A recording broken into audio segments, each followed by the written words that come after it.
Hi అండి, ఎలా ఉన్నారు? బాగున్నారా? ఏంటి చూపిస్తుందాంలా అనుకుంటున్నారా? ఫ్రాన్స్ అండి, తినాలనిపించింది చేసేసుకున్నా. సో మీరు కూడా చూసేయండి, ఓకేనా?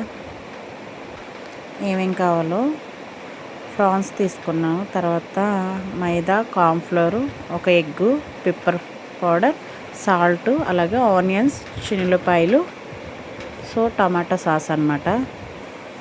ముందుగా అయితే ఫ్రాన్స్ క్లీన్ చేసేసుకొని ఒక బౌల్లోకి అయితే తీసుకున్నాను.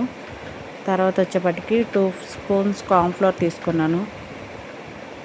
తర్వాత 2 స్పూన్స్ మైదా తీసుకున్నాను.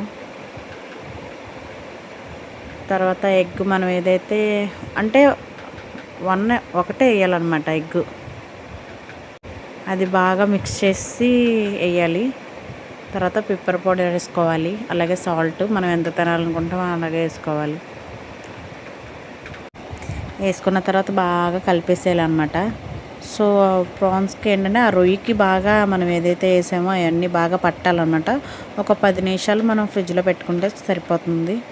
తర్వాత తీసేసుకొని దాని ప్రాసెస్ ఎలా చేసారో చూసేయండి మీరు కూడా, ఓకేనా?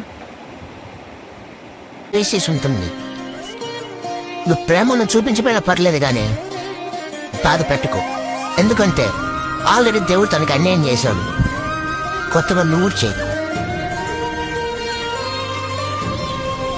తండ్రి లేని అమ్మాయి మామ లైఫ్ ఎన్నో ప్రాబ్లమ్స్ ఫేస్ చేసి ఉంటుంది.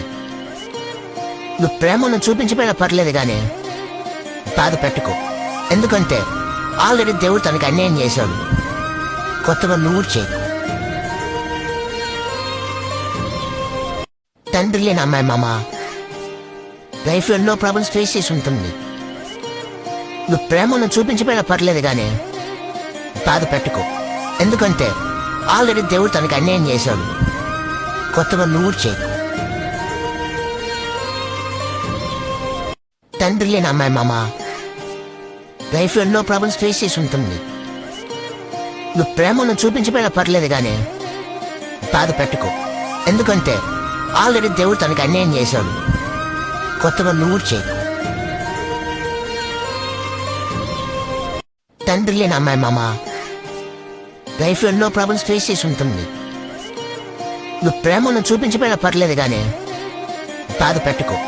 ఎందుకంటే ఆల్రెడీ దేవుడు తనకి అన్యాయం చేశాడు. కొత్తగా నువ్వు చేయకు.